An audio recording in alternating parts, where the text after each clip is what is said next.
Evening.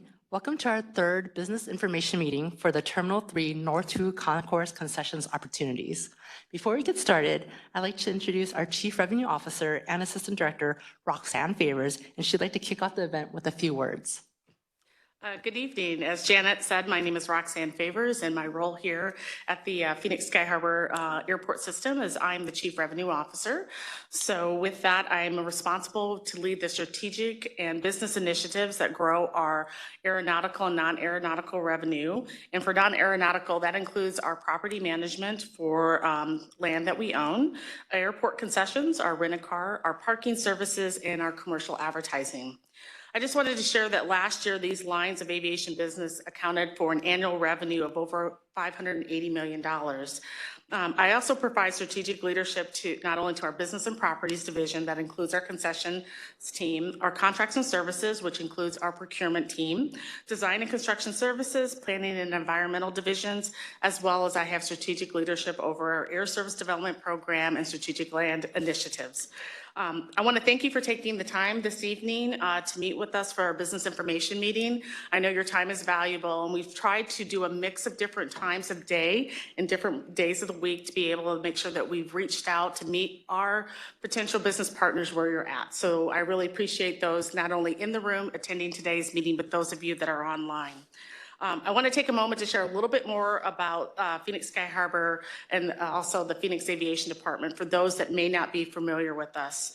We are a department of the City of Phoenix. We manage and operate not only Phoenix Sky Harbor as part of the Phoenix Airport System, but also Phoenix Deer Valley and Phoenix Goodyear airports. While Phoenix Sky Harbor is considered our commercial air service airport and is the largest of the 3 airports in our airport system. Last year, we served more than 135 passengers daily with over 1,200 flights per day. We have consistently here at Sky Harbor Airport been in the top 10 busiest airports in the nation, and we have received many accolades, including the J.D. Powers ranking Phoenix as the 3rd best mega airport in the United States. The distinction of a mega airport is any airport that has over 45 million annual passengers per year. We found that this award really confirmed our ranking not only as one of the best airports in the United States, but really confirms our vision to be an extraordinary airport for a thriving Phoenix. In 2024, more than 52.3 million annual passengers traveled through Sky Harbor. We served 25 airlines at the time in 2024. Right now, we're up to 26 airlines with nonstop service to over 110 destinations, include 25 international markets. We're up to 26 international markets now, and has an annual economic impact of more than $44 billion a year. We do not take it for granted that we are the largest economic engine in the state of Arizona, and we know that our nonstop air service from Phoenix accounts for more than $3 billion of economic impact. So to meet the needs of our airline partners, a couple of things that we're doing here at Sky Harbor. We have begun constructing a new Terminal 3 into Concourse, the North 2 Concourse. This new concourse will add approximately 173,000 square feet of space. It's a 6-gate concourse. Of that, 11,600 square feet is dedicated to food, beverage, and retail concession space. The mission here at Phoenix Airport System is to welcome the world to Phoenix through ambitious, sustainable airports that everyone loves. We know our business partners play a significant role in achieving this mission, and for our airports, we strive to provide unique experiences by cultivating the best of our community's culture through dining, shopping, and retail services, which creates a sense of place, which is very important to us. Our business partners not only contribute to our airport sense of place, but your success through your ingenuity, innovation, and diversity contribute to that. Today's meeting, you're going to learn a little bit more about the concession opportunities for this concourse. That's Terminal 3 into Concourse. And now I'll turn this back over to Janet, and she will get the meeting started. Thank you for your time and attention. Thank you, Roxanne. Hello, my name is Janet Lee. I'm the Concessions Program Manager for Phoenix Sky Harbor Airport. And to make today's event a success, we have made this meeting available online and in person. And to limit any distractions, such as background noise, we've asked our webinar host to mute your microphones online. For those of you attending virtually, if you have questions, feel free to submit them using the chat function on WebEx. The chat feature is on the bottom right corner of the screen, and we'll also be responding to questions in person as well at the end of the presentation. We're sharing a lot of information today, So we are making the presentation available at the Airport Business Outreach site, which you can access through the QR code above. Our team will have the slides available within 72 hours. And lastly, anything discussed or answered today is subject to change as we are in the development of the solicitation.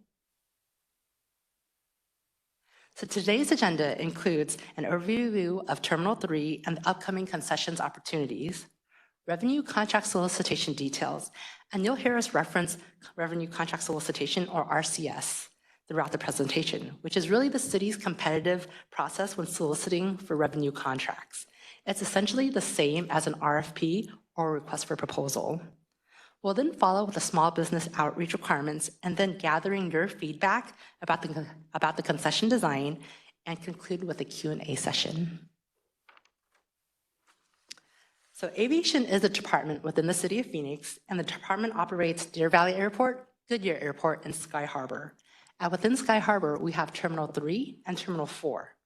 And let's dive a little bit deeper into Terminal 3. Terminal 3 is home to 15 airlines, and it's an essential hub for travelers in and out of Phoenix. The international flights out of T3 are pre-custom cleared Canadian airlines, such as Porter Airlines and Air Canada. Now, Sky Harbor is among the busiest airports in the United States, and we had a record-breaking year in 2024 with over 52 million passengers. And our employments in Terminal 3 have increased steadily, and we foresee a 2.5% growth annually. With over 6 million employments in T3 last year, concession demands will only continue to rise.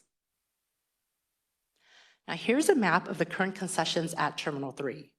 There's a north concourse and a south concourse, and connecting those two concourses is a centrally located post-security lobby. Now, if you're familiar with Terminal 4, you'll understand that the lobby there is pre-security. But in Terminal 3, you must go through TSA and the checkpoint before reaching our post-security lobby. Now, there are 13 food and beverage options and units throughout the terminal, which includes coffee, cafes, full-service restaurants, bars, and quick-serve restaurants. As for retail, we have news, gift, and convenience, and specialty retail such as technology units, travel luggages, and apparel stores. And the Escape Lounge in Terminal 3 falls under the passenger services unit, which is an amenity for our passengers going through the terminal. To learn more about these stores, I've included the QR code and a link on this page, so you can go to skyharbor.com and learn about more details, including their locations and hours. Now, Phoenix will be constructing a new concourse in Terminal 3, and we are tracking to open sometime in 2027. We are programming the concourse to meet the needs of 1.5 million passengers, and our goal is to have the concessions unit open when the concourse begins operations. Now, we understand that may not be the case due to construction, but we would expect temporary units and kiosks to be available on day one. Now, here's a visual of the new 6-gate concourse and the future Terminal 3, Terminal 4 connector bridge. The area shaded in pink is constructed part of the project where the concession opportunities are. The area in blue occurs after the opening of T3 and 2 concourse. Now, the vision of the new concourse is to highlight the natural elements of Arizona and offer the travelers a journey as they progress from the lobby to the Terminal 3 connector and into the concourse. More design information will be available in the solicitation, and the tenant design criteria will be available when the documents are posted this summer. Now, the next segment of the presentation will focus on the solicitation and the concession opportunities, where we'll discuss proposed business terms, program goals, sustainability initiatives, and useful tips and the timeline. So our terminals are equipped with a range of dining and shopping options to enhance the traveler's experience, and this continues to be our goal. Increasing small business opportunities and driving sales and revenue with quality food and beverage offerings and merchandise offerings are essential to a successful concessions program. Additionally, the successful operators will participate in airport programs, including sustainability initiatives, airport concessions marketing programs, and customer service programs. So for T3 and 2, there are 3 contracting opportunities for food and beverage, and 2 contracting opportunities for retail concessions. There is a future airport lounge, but that opportunity will be discussed at a later time. And we have dedicated approximately 11,000 square feet of space for food and beverage and retail concessions at T3 and 2. To tell you a little bit more about the opportunities, I'd like to introduce Gina Alvarez, our Business and Properties Project Manager.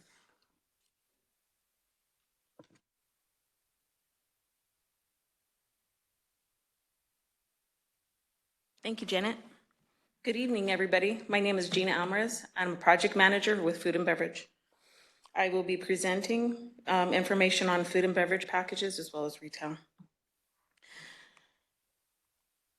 Here are proposed our food and beverage. The first one is a full-service restaurant with bar. This is labeled as N2FB4. The second package offered is a coffee cafe, small business only, with the, identified as N2FB3. The third one is a 2 quick serve restaurant and cafe bar. This package is N2FB1 and FB2, which you can see at the bottom. One of the concourse's visual features will be the panoramic glass wall along the east side. The food and beverage locations are positioned along the eastward-facing glass wall. The core focal point of the conceptual design will be to minimize view-obstructing walls while encouraging an open dining room bar environment, ultimately maximizing the views of the glass element and Camelback Mountain. Here, I will be giving you a little bit more detail about each package. The first full-service restaurant with bar, which is N2FB4, is a table service to customers to be served by wait staff. Restaurants will also have a full-service bar to customers for alcoholic and non-alcoholic beverages. We will require this to have appropriate liquor license for this package. The second package offered is our small business 1 coffee cafe opportunity, which is N2FB3. This concept will offer passengers coffee and tea selections with the menu option for breakfast lunch that will include bakery and some snack items. This measures at 1,231 square feet. The final package, which will have 2 options, which is a restaurant and cafe bar. This one is identified as N2FB1 and N2FB2. For a quick service unit offer counter or self-service for efficient ordering and fast pickup for those fast passengers on the go. The cafe bar concept will provide a full complementary bar beverage served in a theme environment. The cafe bar is expected to offer limited full service, including appetizers and small plates with breakfast, lunch, and dinner menu options. This space measures at 4,797 square feet, but that is for the entire area. Here I will be going over the terms for the food and beverage, which we are looking for a contract term between 12 and 15 years. Rent for each unit would be based on percentage of gross sales by each of the concession categories. There will be no MAG or minimum annual guarantee required. Terms to be finalized upon the final posting of the RCS. Next, I will be giving information on the retail packages. Retail will have 2 package opportunities. The Terminal 3 North 2 Concourse the RCS will offer 2 separate retail packages. 2 easily identified namespaces of the retail packages. We use the following letter and number pattern, the same as food and beverage. The N2, which will interpret the concourse, and the R, which is for retail. The first one is a specialty boutique style restaurant, N2R1, and the second package is a news and convenience store, which is N2R2. Here I will be giving you some information on the first retail package, which is a news and convenience, N2R2.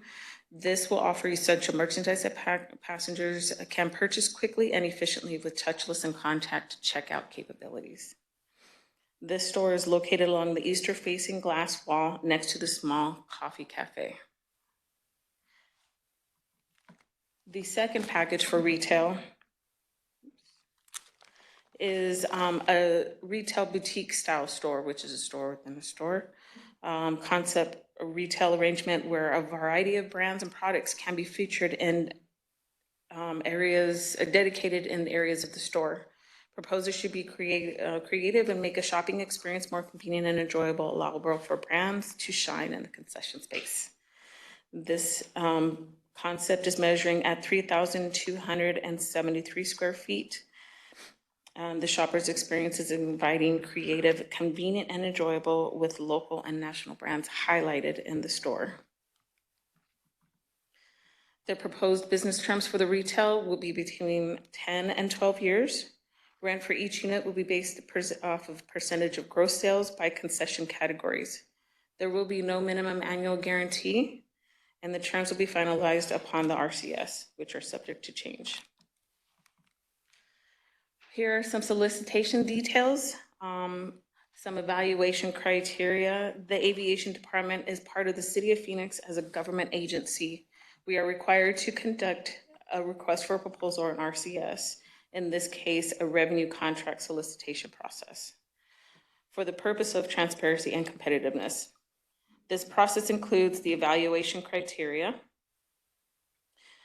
which panel will review for the following: the proposed concepts for retail, what are your unique merchandising items? Food and beverage, we are looking for what menu items will you be proposing?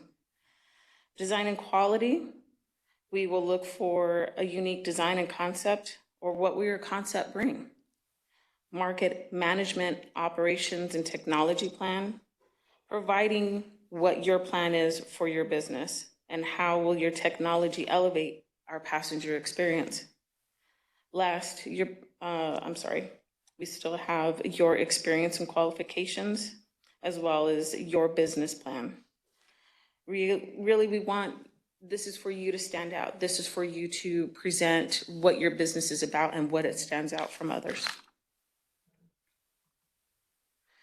We are also looking for sustainability and green business partners. The Phoenix Green Business Partner Program aims to increase energy efficiency, reduce waste, and resource local products, increase water conservation.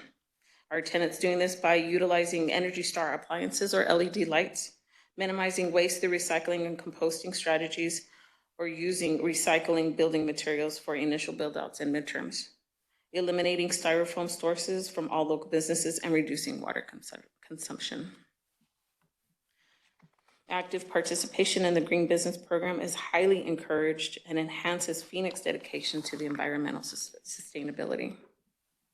Our timeline for the T3N2 is for the solicitation issue date is estimated to be summer of 2025.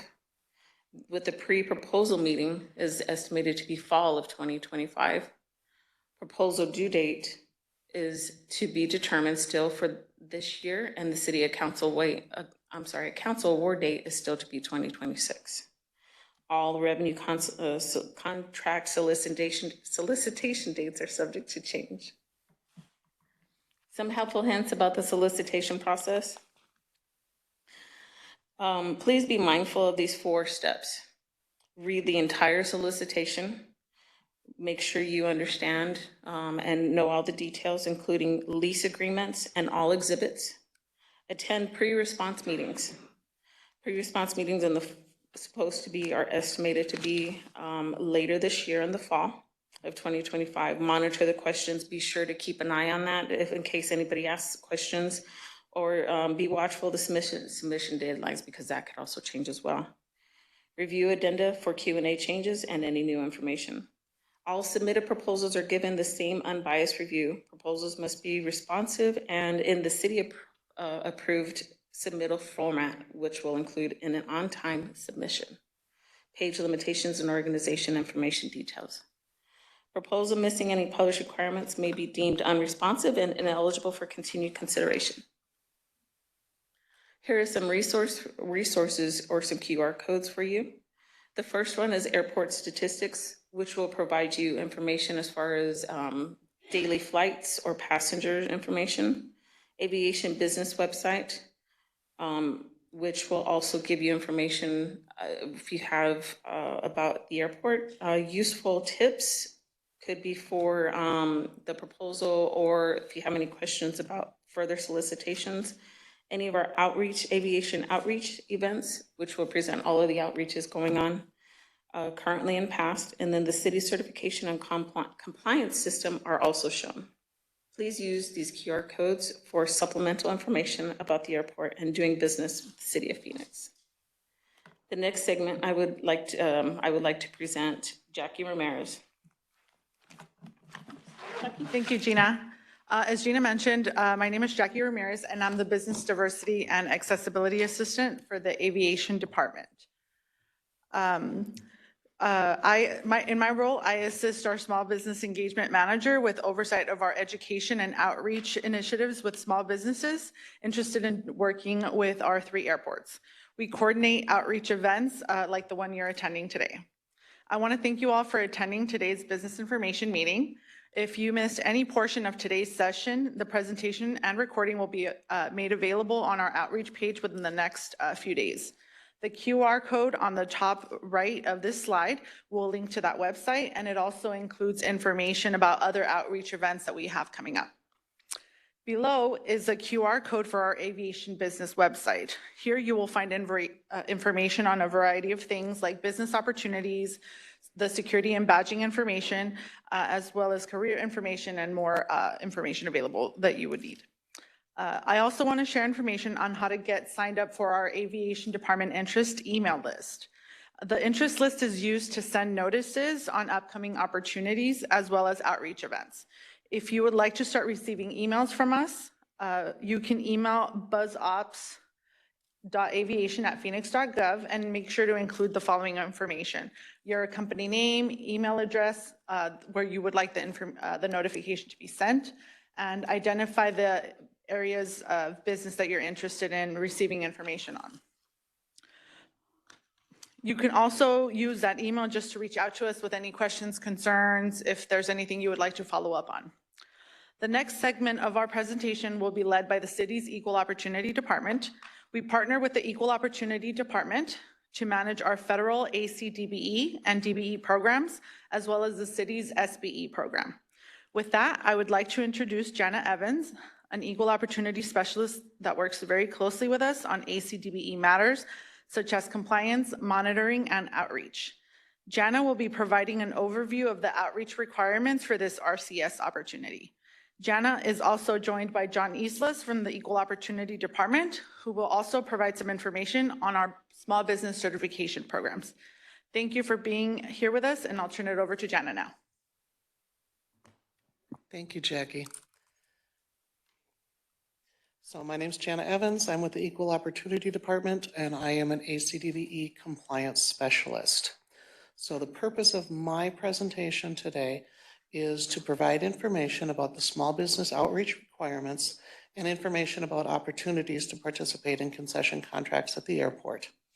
As a recipient of the U.S. Department of Transportation funding, Phoenix Sky Harbor International Airport is required to participate or to establish an airport concession disadvantaged business enterprise, or as I've said, ACDBE program. That program needs to be established within the accordance with the regulations from the US DOT 49 Code of Federal Regulations, or CFR, parts 23 and 26. So the Phoenix Sky Harbor International Airport does not set race-conscious goals. Phoenix Sky Harbor Airport utilizes race-neutral measures to achieve ACDBE and small business participation. We also utilize a national market for our small business participation. One of the other things we need to do is we are required to report this participation annually to the Federal Aviation Administration, or the FAA. So that's why we do gather the data and we monitor the compliance, or monitor the contracts. So as a part of the outreach requirements, all respondents must conduct outreach to small businesses.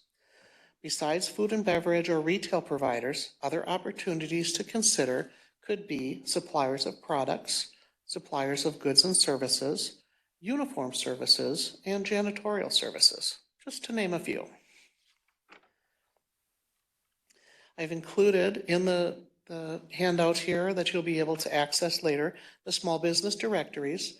The first one, I've included the QR code and the link, and that is for the ACDBE, the DBE, which is Disadvantaged Business Enterprise, and the Small Business Concerns, or SBC, certifications through the Arizona Department of Transportation. That directory is located at Arizona UTRAX. And again, I've included the link and the QR code for your reference. The second link and QR code on the page is for the Small Business Enterprise. Now, this is the City of Phoenix certified small business enterprise businesses that have gone through registration and certification with the City of Phoenix to participate in the program. I do want to just kind of let you know that each respondent's outreach efforts are not restricted to companies that are registered with the city. You can outreach to anybody, but here's a couple of good places where you can get that information. All right, for this specific contract solicitation, at the time of the submittal, as a matter of your responsiveness, all respondents must complete and submit 3 EOD forms. These forms are going to include Form EO1-200, which is the Statement of Outreach Commitment, Form EO2-200, which is going to be Small Business Outreach Efforts and your participants list, and Form EO3-200, which will be your Small Business Utilization Commitment. These forms will be included in the RCS when it is released. All participants must fulfill these outreach requirements. If you fail to submit the documentation or these forms in your submission, this will equal a rejected response. So you'll want to make sure you get those forms and get them completed and your supporting documentation. Excuse me, the outreach efforts to the small businesses, as I said, must be demonstrated by submitting required documentation. With that EO2-200 form, any supporting documents that you have that show how you conducted that outreach is what we'll be looking for. I want to point out that if a respondent is a small business, that respondent must conduct outreach to other small businesses. And if the respondent is a joint venture, the respondent must conduct outreach to other small businesses that are not directly or already a part of that joint venture. And most importantly, remember, you must complete these outreach requirements even if you are an ACDB or a small business already. However, you cannot outreach to yourself. So keep that in mind. Alrighty, how do you do the outreach? Well, first of all, you sit back and you grab a glass of iced tea, and we'll get ready for this part. So we created an acronym here at Phoenix Sky Harbor to help people remember how to conduct their outreach. So that first step is going to be that you are going to want to identify the opportunities that you can utilize small businesses for in your business here at Sky Harbor. Second step, you're going to want to conduct outreach for that small business participation. Third, you're going to evaluate the small business participation. You're going to look at what they say they're going to provide for you. And finally, step 4, you're going to tell each small business that responded to your outreach efforts of their selection decision, whether or not that business was chosen. So if you choose not to use them, you still have to tell them you're not going to use them. And finally, document, document, document. You're going to need to submit copies with everything. So we have a new look for this outreach for the participation list. A lot of people are used to our old EO2 form, and we've decided to try a new look to hopefully make things easier all around. So we now have a new Excel spreadsheet for the form EO2 200. And so when you receive or look at the RCS, you're going to see this new form. And I encourage you to take your time, look at it, because it's pretty self-explanatory, but I want to point out the particular pieces to it. So for step one, we've got our identify section. And in this, you will identify the small business name that you're going to solicit to be considered for performing on this contract or these contracts with you. You'll list the name, the owner, street address, city, state, along with their contact number, their phone number and email address. And these all go in the identify section as shown. And these are all free-form columns. So you'll type the information in and it will record it for you. Now, the next step of identify, we've tried to make things a little easier. We've included some drop downs for you. So I've identified the drop-down menus in the columns that they will appear, and you'll be able to record the demographics that we will need. And again, we do this because we're required to provide this to the federal government. So first step, you're going to indicate the race of the majority owner. You're going to indicate the sex of the majority owner, the age of the firm, how long they've been in business, and their annual gross receipts. And again, these all have drop downs, so you'll just drop down, click the answer that fits, and then move on to the next. Number of employees is going to be a column you're going to need to freeform enter, and you'll just ask them, hey, how many employees do you have? And then move on to the next column, which is their ACDBE or SBE status. And again, there's a drop down for that one. Each of these questions should be asked of all businesses that you conduct outreach with, so that you have the information that you can provide to us. Then you get to move into the conducting stage. Well, it's a little bit easier than this, and this is just where you're going to record that conducting stage. But in this, you're going to want to identify the North American Industry Classification System, or NAICS codes, of the businesses for the scopes of work that they will perform for you. So if they're certified in multiple NAICS codes, food and beverage, they sell retail, and they're an electrician, if they're certified in all of those and you're only using them for food and beverage, please only indicate that NAICS code. You don't need to include all of them, just the ones that they're using on your contract or the contract that you're proposing. And then you will use the drop downs under solicitation method to indicate how you reached out to them. Again, we've got drop down lists in there for you to select. And if you attend an event or run an ad in a newspaper or a trade newspaper, go ahead and just type that name of whatever the event was or the location where you ran the ad. And basically that's all you need for this section, the conducting stage. Finally, once you've evaluated the business to determine if you're going to use them or not, you're going to go back here to this spreadsheet and you're going to record the information in regards to if you've decided to use the business or not. So selection decision is a drop down, basically saying, yes, we've chosen them, no, we haven't. And if you choose not to use them, as shown in box B here under evaluate, please tell us why. Because if they ask us, why wasn't I chosen? I mean, people can do a records request and find out that data. So we want to be able to provide them legitimate data as to why people weren't chosen. Finally, you get to tell them.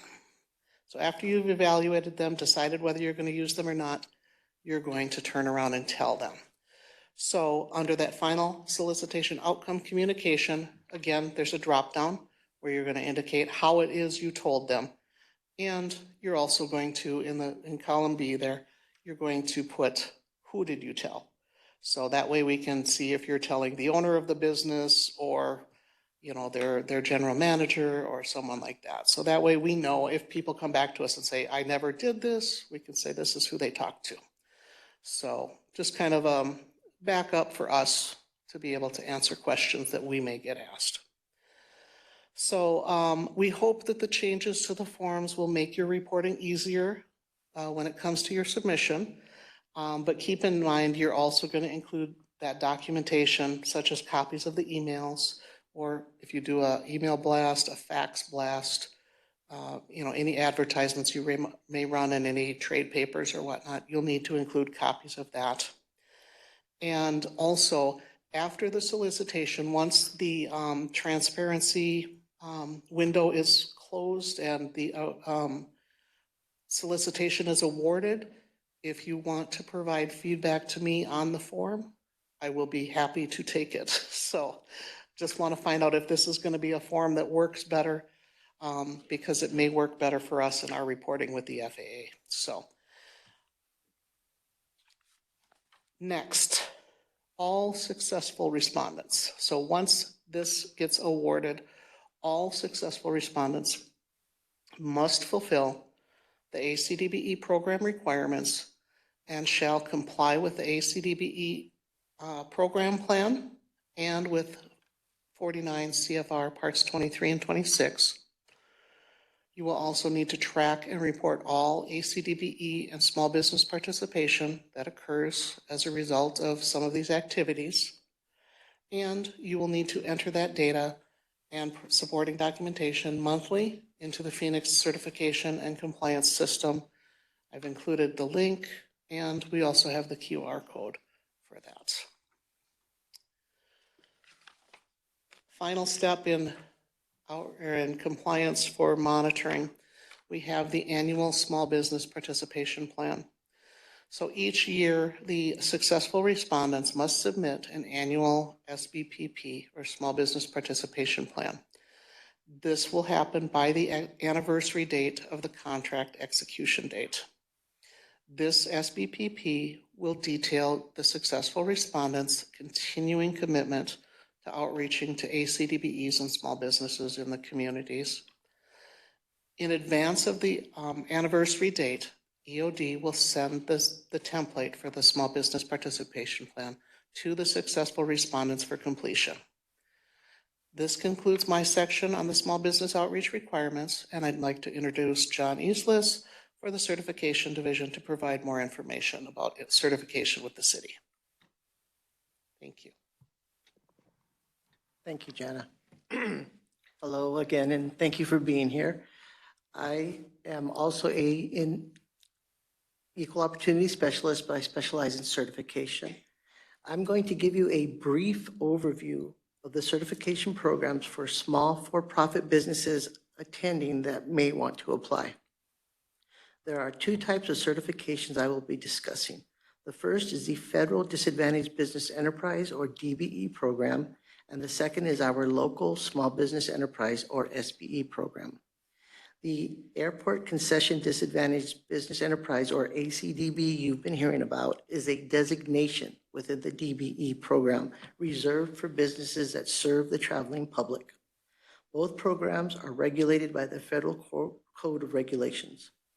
49 CFR Part 23 speaks specifically to participation of DBEs in airport concessions. 49 CFR Part 26 covers certification as well as participation of DBEs in Department of Transportation financial assistance programs. The local SBE program is mandated in Chapter 18, Article 6 of the Phoenix City Code. The City of Phoenix is the agency that processes certification applications for firms headquartered in Maricopa County and all ACDBEs. The City of Phoenix belongs to a Unified Certification Program, or a UCP. There are a total of 3 agencies that can certify DBEs in Arizona. The other 2 agencies are the City of Tucson, which certifies DBEs in Pima County, and the Arizona Department of Transportation, which certifies businesses headquartered in the other counties other than Maricopa and Pima. DBE certification is recognized statewide, where our SBE certification is local and only valid for participation in Maricopa County. In addition, certified DBEs from other states may apply to be certified in Arizona through a streamlined process through our UCP, as it's a national program.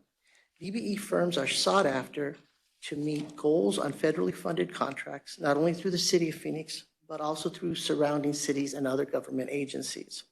Certified DBE firms are sought after to meet goals set on locally funded projects. Certified firms may also bid directly on city contracts if they are registered vendors with the City of Phoenix. There are many benefits to being a certified firm. They have opportunities to participate in the city's concessions program and may be eligible to bid on general service contracts reserved for competition among certified firms. Also, there may be participation sought after within the private sector. I would like to note that certification is not a guarantee of work. Firms still need to market themselves and attend pre-bid or pre-response meetings whenever possible. On this slide, you'll see the landing page for the City of Phoenix Certification and Compliance System. This is where a Maricopa County business would apply for either DBE, ACDBE, SBE, or for all three if applicable. There's a menu at the bottom of the page which will enable you to either apply for certification or use the SBE search engine. The Apply for or Renew Certification button highlighted here is where a firm would begin applying for certification. The button above that one, Search Certified Directory, is the repository of City of Phoenix certified SBEs. This is a great tool for finding small local certified firms. A user does not have to be signed in to the system to utilize the search engine. The Arizona Department of Transportation's website, AZU Tracks, is where the search engine for DBEs and ACDBEs are located. This was listed earlier in the presentation on slide 36. This page contains the City of Phoenix certification information again, along with the city's contract compliance team's phone number and email addresses. Thank you all for your time. I'm going to go ahead and pass this back.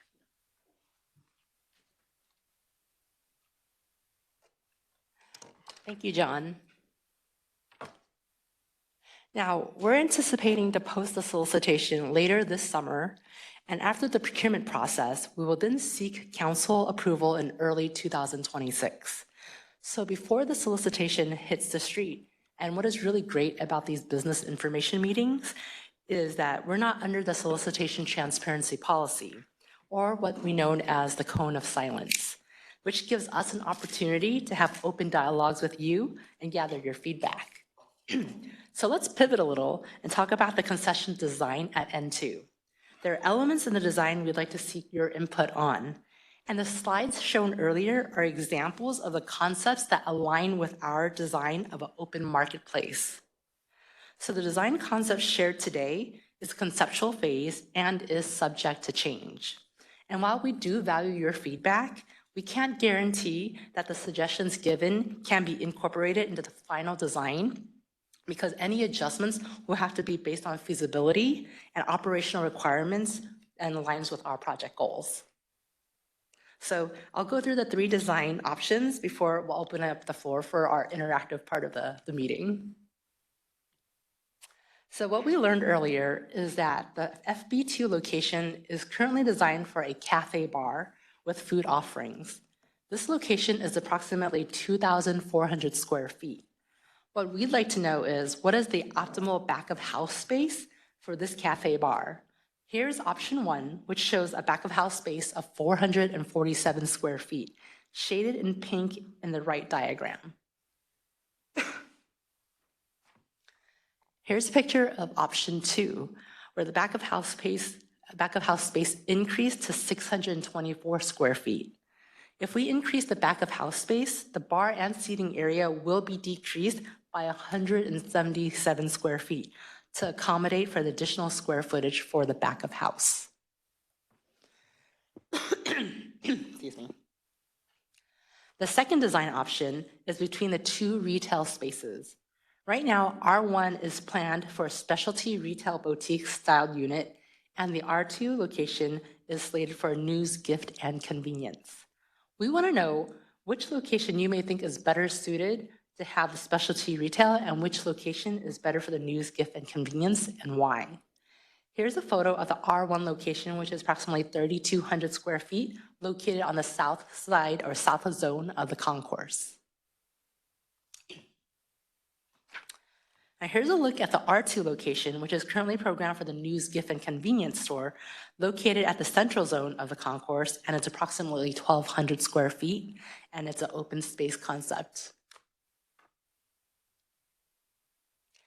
Now the third design option is regarding the dividing wall between the FB3, which is the small business coffee cafe, and the R2 location, which is that news, gift, and convenience store we just looked at earlier. Both locations is approximately 1,200 square feet and is adjacent to each other. Now, the pros of a tall wall, as you can see in the picture, is that it minimizes tenant responsibility of floor coring coordination, and the taller solid wall allows for more proposed tenant designs like additional shelving for retail spaces. Here's a look for a lower wall, which will provide more flexibility for utility locations, but requires floor coring. And also pay attention to the maximum height the units can be built up to. With a dynamic ceiling and window views, a lower wall will increase that visibility across all the units, which is really creating that open marketplace feel that we are really going for. And so now we understand that there's a lot to consider when reviewing these design options, and feel free to share your thoughts with us today or reach out to us via email or catch us before the solicitation hits the streets. Right now we're entering the Q&A portion of the meeting. And for those of you online, please use the chat feature to submit your questions and our host will read them aloud. For those of you attending in person, if you have any questions or comments, please raise your hand and our staff will run a microphone over to you so that those attending online can hear your questions and comments. Thank you. Anissa, what do we have online? That's right. How can a local small business reach out to retail businesses to partner with them and offer Arizona-made products? Anissa, can you repeat the question one more time? Sorry, we're writing at the same time. How can a local small business reach out to retail businesses to partner with them and offer Arizona-made products? Jackie, do you want to take that one? Yeah, so we will be, within a few days of today's presentation, we will be providing an attendee list. So you'll be able to reach out to folks that were both in person and online. And you should be able to also access the attendee list for other BIMs that we've had for this opportunity as well. And I just want to add as well that we did recently have a matchmaking event, and the information for those that attended on both the prime side and the small business is on our outreach website, which was the QR code that we presented earlier. So you're welcome to go on there. A lot of the contact information for our current operators is also on our Sky Harbor website. So you're welcome to look at that as well.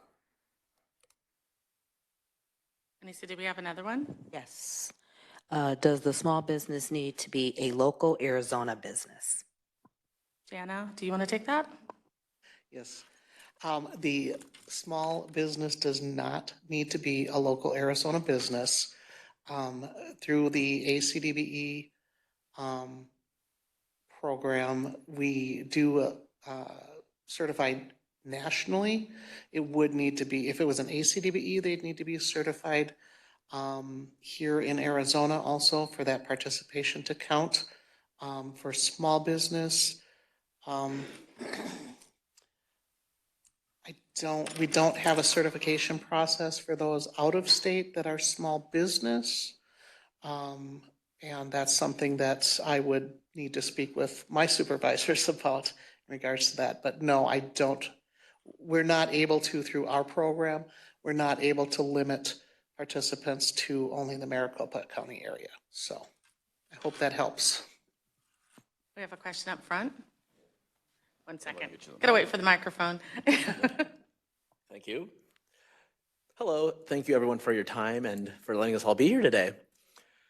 For the process for a kiosk, what would that look like? Would they need to partner up with another company trying to go into this, or would they be standalone?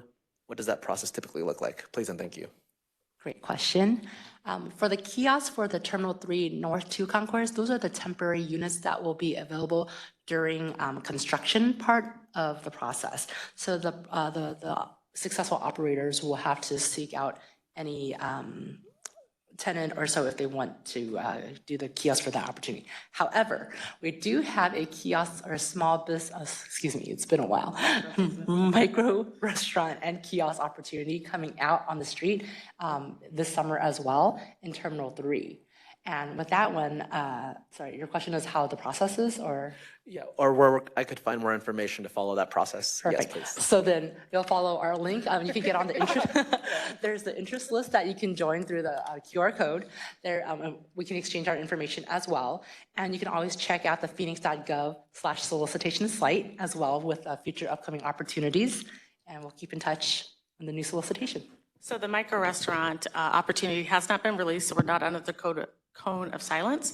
But similar to this process for these particular opportunities, we held several business information meetings, all recorded, asked you to go review all of those, answered a ton of questions that's there.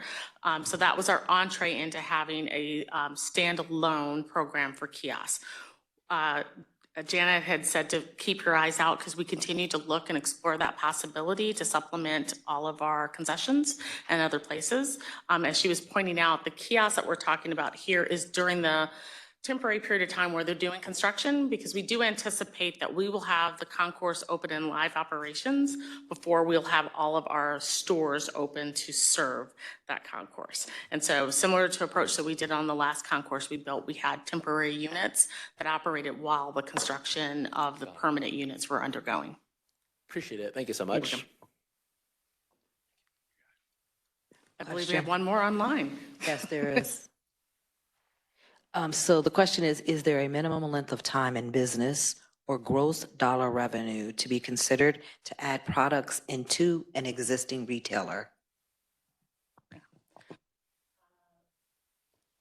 So stand by, Anissa, because I'm probably going to ask that person a little bit of a clarification question. Is your question pertaining to you being the operator or you being a supplier of goods and services? I ask that distinction because if you're looking to be a supplier of goods and services, you would just need to connect with current prime operators or with a prime operator that is maybe looking to respond to this. And they have their own qualifications of doing business with suppliers. If you are looking to be the actual operator for it, we do have minimum qualifications of years of experience because we really want to make sure that you are ready for this success. Operating in an airport is completely different than operating on the street. We're 365. There is no holidays off. It has a lot of health to it. So if you're looking to be able to come into the airport opportunity, there are going to be minimum qualifications number of years that you've operated that particular unit and your experience operating that unit. Did they have a follow-up or no? They did not. They Okay. said they are a supplier of goods and Okay, services. certainly we encourage you to take a look at the matchmaking list and reach out and say hello to people if you really want to be able to get your products into the stores. I also will encourage is that we have many prime operators currently operating today in our Terminal 3 and Terminal 4. They're always seeking opportunities to add unique merchandise and to refresh their product offerings. So please take that as advantage, whether it's just this opportunity, there's many others. There's a reason why we do those matchmaking. We want to continue to make sure that it's a fresh and vibrant program.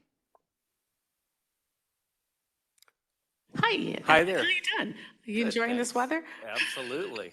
Beat Seattle, that's for sure. Just want to confirm, first full year of operation projected at 750,000 employments and also 6 gates. Do we have any idea on airlines or destinations out of those gates? I always get that question. I'm going to talk to Janet here in a second about e-payments on that. So in Terminal 3, all of our airline partners there operate on common use gates. And so with that, we try to match their aircraft operations with a common use gate. So they don't have exclusive gates that they operate from, but they do nest next to the gates that they all operate on. At this point in time, Phoenix Sky Harbor, we do not have long-term agreements with our airline partners. They're all on 30-day agreements. So I do not have an exclusive signed-up airline for Terminal 3. We have many that are interested, and many of our airlines in Terminal 3, including Delta, United, Frontier, Alaska, all continue to see growth. Our biggest percentage of growth in airline operations last year came out of our Terminal 3 operators. So we'll try to match that with the growth of an airline to be able to operate from there, but you may have any of those airline mix operating from there. So we know it's a little bit of a matchmaking deal that's been done there, but I would just encourage you to just take a look at when we post this, our monthly stats of seeing which airlines in Terminal 3 continue to have increased employments, because it's that demand that I'm trying to meet with building this new concourse. And any other new entrant, apparently we are very popular for new airlines coming in.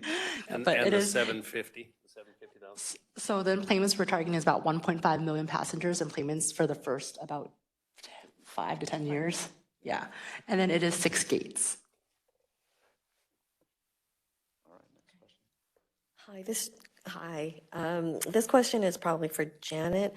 Can you elaborate a little bit more about the monthly reporting on the outreach? Is that during the time that you're, starting, or is it continually going on through the whole time you're in contract? Yes, thank you for that. That's a very good question. So as we do have the annual reporting that we need to do to the FAA, we do require that the revenue that is generated by the location and by the ACDBE locations are reported monthly throughout the life of the contract. So, and basically, because the successful respondents will also be reporting that revenue to the aviation department also, you could do 2 birds, 1 stone and use the same person to do that information, to enter that, depending on your status. In contract, I'm sorry. If you have a contract with somebody and they are unable to continue their contract with you for whatever reason, are you then responsible for having to deal with the next, the next person that's coming up, and if there's going to be some kind of resource to help with that? So Jana, I'll jump in just 1 second. Okay. So if you are, say, a subtenant or a joint venture under a contract, it depends. So if you are a subtenant, the direct lease is with the primary concessionaire. There would then, from the airport standpoint, we would have a conversation about the prime, either that particular unit, what's going to happen with that unit, how are they going to operate with the subtenant. So it doesn't automatically put all of the main lease requirements onto the subtenant. It's a conversation that takes place. If it's a joint venture, it's a little bit different. It's kind of like you're married.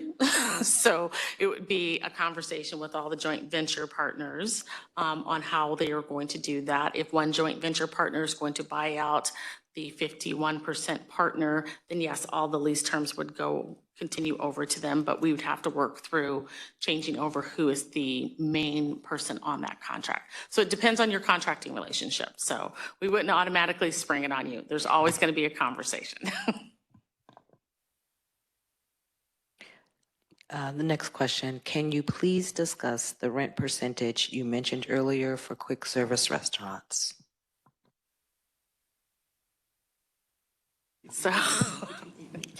So the reason why we're smiling, because we're trying to remember, there's so many documents that's been going around. So this solicitation is the first time we removed MAG. So there's no minimum annual guarantee that is there. For these opportunities, the airport is going to set the percentage based upon the category that's taking place. So I believe for all food, it's between 8 and 18%, and it depends. Alcohol is 18% of, is what you'd pay us for percentage sales. 8% depends on if you are a small business that is operating versus a prime business that's operating versus 24 hours and not 24 hours. So we've allowed ourselves some flexibility to meet the passenger needs that's there for that. So you will not be paying a MAG for this. We will set the percentage that's there. We're really focused on with that is the performance of the unit. And we found these percentages, and it's across all categories on the food side. So whether you're hamburgers or hot dogs, full service restaurant, it's a set percentage for all food, non-alcoholic. Alcohol is always 18%. For retail, we've established a flat percentage. So it's not by the product offering that you may have seen before, whether it is high-tech, low-tech technology or food like snacks and prepackaged beverages or souvenirs. We flatten that out to make the math simple for everyone on that. So there's no recalculation every year of 85% of MAG. We have eliminated that. It's the straight percentages that you'll pay throughout that contract. Also, we do not have a mechanism to adjust that percentages through the life of the contract. Again, we are focused on quality experience for our customers, quality product offerings, and revenue that is generated for both sides that's there. So in the actual solicitation, you will see that. And so we encourage you to come to the pre-proposal meeting because that will be detailed out on for each and every unit.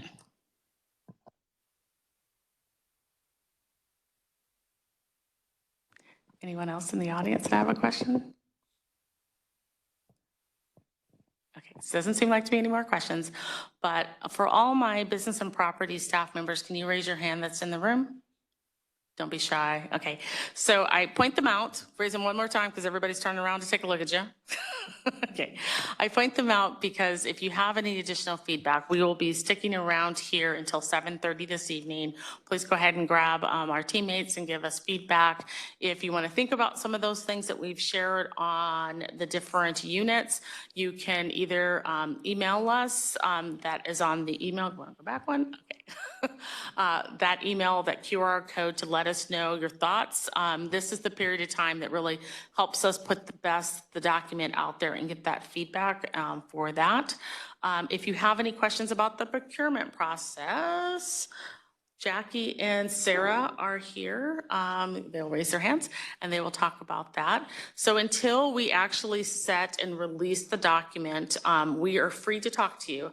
Once we post the document out for solicitation, there will be just one procurement officer that everything has to go through for that time. It keeps it all balanced. Number one question everybody asks is when will we be releasing the solicitation? We are looking at late July to get the solicitation out. I believe we got one more question online.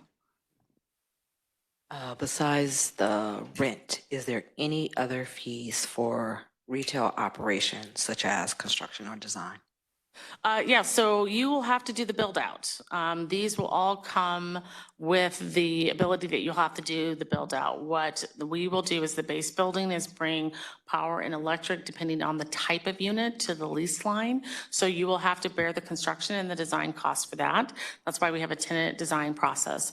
None of the units in this opportunity are existing stores that we're looking to for a new opportunity to go in. These will all have to be built out for that. In addition to the rent, there is a airport concession fee that all of the concessionaires for this opportunity will pay into. There'll be more details in the solicitation regarding that. There is a proposal guarantee for your submittal.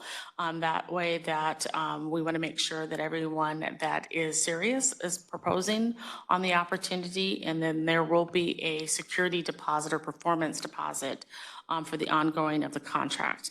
All of those additional details will be shared at the pre-proposal meeting for that period of time. I'm trying to remember any other fees. Oh, and then you have to pay your security badging fees. I believe if you go back to our informational presentation as well as our Aviation Business Summit. There is a section, a series that was called Operating at Sky Harbor that kind of covers all of those aspects of once you got the contract award, you're super excited. So how do you navigate through that? I do want to point out for those, one question we often get is that we do not have a consolidated receiving and distribution facility. So all of the logistics, the larger warehousing needs to take place off airport. There's only a rather sufficient or a small area of commissioning that you can put your supplies here at the airport for that. So we do not have large warehousing that is part of the concourse area that's there. There will be storage, and for food and beverage, we are looking to make sure we have wet and dry storage for those units that are assigned. So they're primary of your operations and your warehousing and your commissioning will have to take place off airport property. No more? Okay. So with that, I want to thank everybody for coming out. This is right now our third and final business information meeting that we have on the books on that. I encourage you to go to the QRL code, look at all of our business information meetings. You may see similar questions as there. When we do these, we may collect the questions, but we do not collect the answers because these are all recorded at that point in time for that. But the same information is been shared with each meeting. There's just differences in the questions that have been asked at those meetings, if you want to take a look at that. So I thank you for your time and attention here on a Monday night. Thank you. And as I mentioned, our team will stick around until 7:30 this evening. Thank you. Thank you for all those online.